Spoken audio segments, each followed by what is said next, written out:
పెళ్ళైనా పండగైనా వేడుక ఏదైనా పట్టు చీరల ప్రత్యేక వేదిక వారాహి సిల్క్స్.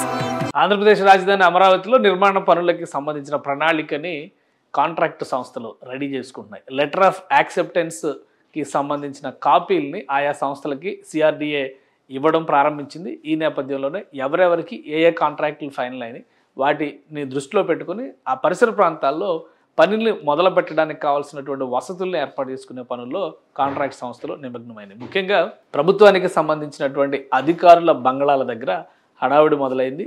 మిగతా ప్రాంతాలన్నింటిలో కూడా గతంలో ఎక్కడైతే డీఫారెస్టేషన్, ఒక విధంగా చెట్లు చేమలు ఎక్కువగా పెరిగిపోయినటువంటి ప్రదేశాలు ఉంటే కోర్ క్యాపిటల్ ఏరియాలో గతంలో ప్రభుత్వమే అవన్నీ కూడా క్లీనప్ చేసేటువంటి ప్రక్రియను మొదలుపెట్టింది. అయితే ఈ బంగ్లాల నిర్మాణం జరిగినటువంటి ప్రదేశాల్లో మాత్రం ఇంకా అలాంటి పరిస్థితులే ఉండడంతో వాటిని క్లియర్ చేయడము, అలానే నిర్మాణ సామాగ్రిని ఆయా ప్రాంతాలకు తరలించే విధంగా పిచ్చి మొక్కలు మొలిసినటువంటి రహదారులన్నింటినీ కూడా శుభ్రం చేసేటువంటి పనిలో కాంట్రాక్ట్ సంస్థలు నిమగ్నం అవుతుంది. ఒకసారి పరిశీలిద్దాం ఈ బంగ్లాల దగ్గర పరిస్థితి ఎలా ఉంది, ఎక్కడెక్కడ యాక్టివిటీ మొదలవుతుంది. ఇది వాస్తవానికి బంగ్లాల నిర్మాణం ఉన్నటువంటి ప్రదేశం. రైట్, ఇది మొత్తం 4 కేటగిరీల్లో బంగ్లాల నిర్మాణం జరుగుతున్నటువంటి ప్రదేశాలు. వీటికి సంబంధించినటువంటి దృశ్యాలు. కొన్ని చోట్ల ఇవి జడ్జిల బంగ్లాలకు సంబంధించి కేవలం గ్రౌండ్ ఫ్లోరింగ్ పునాదులు మాత్రమే వేసినటువంటి నిర్మాణాలు. అలానే మిగతావి చూస్తే కనుక కొంత ఇవి సెక్రటరీస్కి సంబంధించినటువంటి భవనాలు, వాళ్ళకి ఇండివిజువల్గా ఇచ్చేటువంటి ఫ్యామిలీస్ ఉండేట్టుగా అనుకూలంగా ఏర్పాటు చేసేటువంటి వసతులతో కూడినటువంటి వ్యవస్థలు. కానీ దూరం నుంచి చూస్తే మాత్రం ఈ ప్రదేశం అంతా కూడా ఇలాగా మొక్కలతో నిండిపోయి ఉన్నటువంటి ప్రాంతాలే ఎక్కువగా ఉన్నాయి. సో వీటిపైన రాష్ట్ర ప్రభుత్వం గతంలో కోర్ క్యాపిటల్ ఏరియా అంటే ఎక్కడైతే వెలగపూడి సెక్రటేరియట్ ఆ సమీప ప్రదేశాలు ఉన్నాయో ఆయా ప్రాంతాల్లో పెరిగినటువంటి మొక్కలన్నింటినీ తొలగించారు. కానీ ఈ ప్రాంతంలో మాత్రం దృష్టి పెట్టలేదు. ఇప్పుడు ఇక్కడ ఉన్నటువంటి రహదారి వ్యవస్థ, అలానే దాని చుట్టుపక్కల పెరిగినటువంటి మొక్కలు, వీటిని తొలగించడానికి పొక్లైనర్లని తరలించినాయి కాంట్రాక్ట్ సంస్థలు.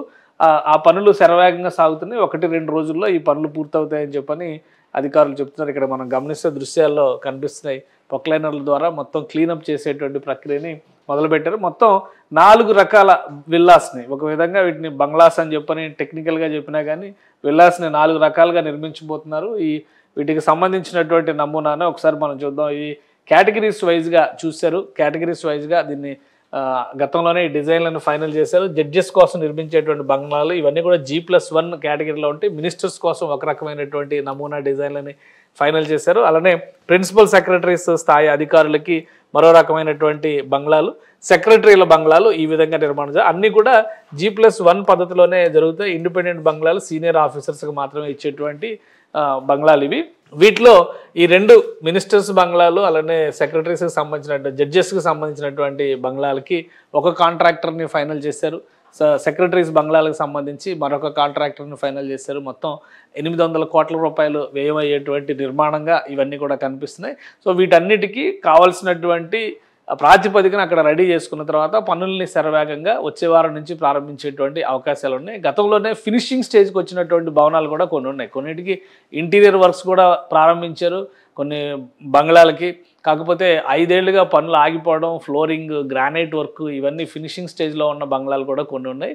ప్లస్ వాటి ఇంటీరియర్ ఎక్స్టీరియర్కి సంబంధించినటువంటి పనులు కూడా 5 ఏళ్ల క్రితమే ప్రారంభించారు. కానీ ఈ 5 ఏళ్లుగా ఆగిపోయినటువంటి పనుల వల్ల పూర్తిగా గబ్బిలాలు గూళ్ళు పెడుతున్నటువంటి పరిస్థితి ఆయా బంగ్లాల్లో ఏర్పడింది.